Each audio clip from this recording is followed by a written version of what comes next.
Hey guys, what's going on? Welcome back to another video. Today we got some topics to go through and we're just going to get straight on into it. Starting with the first topic, we have Blues are very interested in signing outstanding £60 million star. And as you can see pictured in the background, Alexis McAllister. Of course, a Brighton player. We seem to be raiding them of all their staff, their managers, some players, and it looks like we're going back for some more. There's a lot of interest that's grown rapidly, of course, with the World Cup as well. Him doing very well in that. It says Chelsea are really like the Brighton star and he's on their radar ahead of a summer transfer window. They don't want to sell him though. He is 24 years old at the moment, so plenty of time to grow. And Court Offside have reported that his price tag will be 60 million plus, so you're thinking really like 65-70 would be enough to get him away from Brighton. Is he worth that? I think Chelsea, there's a lot of positives. We know he can perform in big games. Very consistent this season, from what I've seen. Of course, has that potential to be a big team. Playing in the World Cup, he was very good, and playing for a big club there, did a very good job. Premier League proven, that's a very big plus. But is he everything Chelsea want him to be? Let's have a look at his FB Ref scouting report. You can see here, does contribute per 90. This is again compared to his positional peers in the men's Big Five leagues, Champions League, Europa League. He's played 2,690 minutes in the past year. Pretty strong, playing week in, week out basically. Not going to get the craziest goal output, 0.10, so not really going to be scoring all that much. Shot total, he's in the top 96 percentile, so he's taking a lot of shots, which you could argue is something we want to see more of from Chelsea. Sometimes when the attack isn't on it, you need someone from the midfield to drive through and go and get a goal. Assists, top 24 percentile. That's not the greatest. He's not the, most creative. Shot creating actions are pretty good though, and non-penalty XG and XG of assisted goals, very strong there. So can contribute on the sort of final third of the pitch. Defensively, not so much. Tackles look decent, but interceptions, blocks, clearances, not amazing in the air either.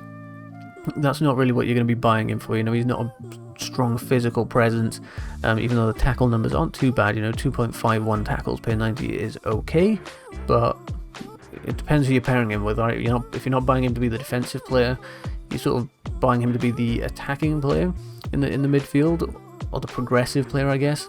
And that's more what you're going to see with a pass completion of 86.2%. That's fairly high. Touches, take-ons, can dribble past a couple players. That's probably more of his play style. And then you can see on the right here, players that have similar stats to him. Some good ones across Europe there, clubs like Frankfurt, Rennes is very good.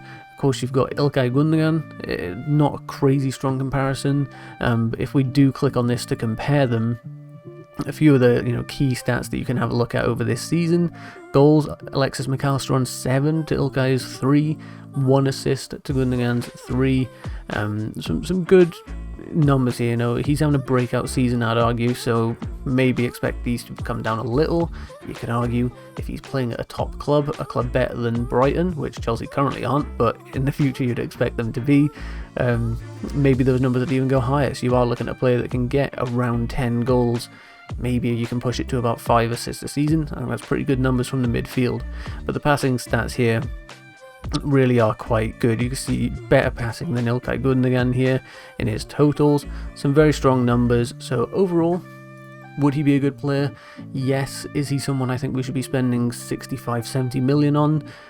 Maybe not. I think Chelsea can look elsewhere, and especially when we've got certain players that can play in that midfield. We got Kante Chukwuemeka, I guess, is a bit more advanced, but you got Cesar Casadei that we bought out through Italy, Andre Santos, a very exciting player, not quite the same profile, but when you've got those players that you've brought in as youngsters, I'd rather see them integrated, in the next year or two, rather than spending 70 million here when we could use spending 70 million on a striker. I think that's probably the most glaring area of the pitch that we need to improve. So for me, I'd maybe give it a pass and promote some of these youth players. Andre Santos is one that excites me a lot. Cesar Casadei has shown some exciting things when he's been playing for the under-21s, and now he's at Reading or something at the moment. He's he's having, you know, a couple of good moments and could become a good player, so we'll see how it goes, but for me, I'd probably pass on this one. Then something I thought could be something that Chelsea will be keeping their eye on. Of course, Julian Naglesmann of Bayern has been sacked. He's going to be on the payroll until 2026, or until he finds a new club, so they're going to be paying a lot. And to me, it seemed like a very harsh sacking. If there's any Bayern fans, let me know what you think. But for me, it seemed a little harsh, and when I heard the news, my eyes lit up, because I'm thinking, Chelsea, if this whole Graham Potter thing isn't going to work and you want a project manager, which is quite clear they do, I think Julian Nagelsmann could be a great addition. You can see here, Tottenham set to seek Nagelsmann talk, so they're not, you know, nothing's happening, but they're going to contact him basically.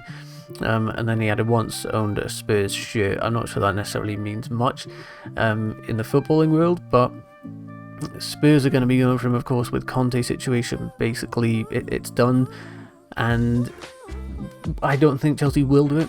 I think that we would at best wait until the end of the season.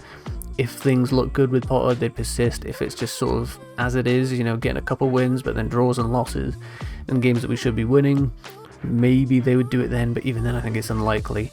Whether Nagelsmann is going to jump straight back into football or take a little bit of a break, I don't know.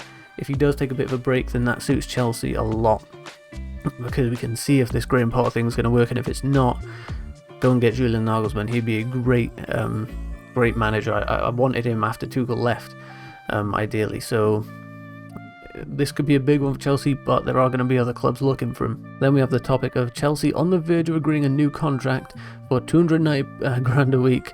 Barcelona target. You can see pictured N'Golo Kante.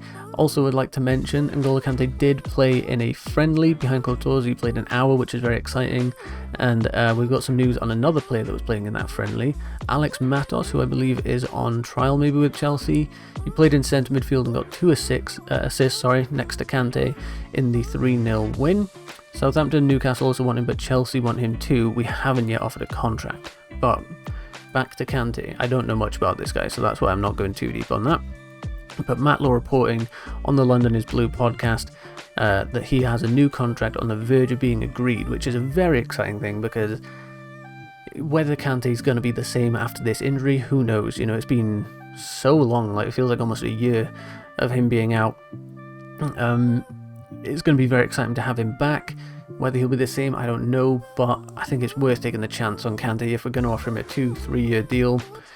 If it works out, we've got our Kante back, and he's one of the best midfielders in the world on his day, as you can see pictured here, getting the match balls in the Champions League fixtures. He was just unreal on that run, and is usually week in, week out for us, so excited to have him back. A new contract I think is a wise thing to do. You could argue maybe we wait and see how he progresses in a few games after the injury, but hopefully the signs behind the scenes are all good. You know, he's still got his pace, he's still got his stamina, all that pressing, the tackling that he does so beautifully. Let's hope it's still there, and we can see Kante playing for us soon, hopefully. But that's going to be the end of the video. If you did enjoy, please be sure to hit a like on it, hit the subscribe button, and you'll never miss a future video, and I'll catch you guys on the next one. Thank you for watching, goodbye.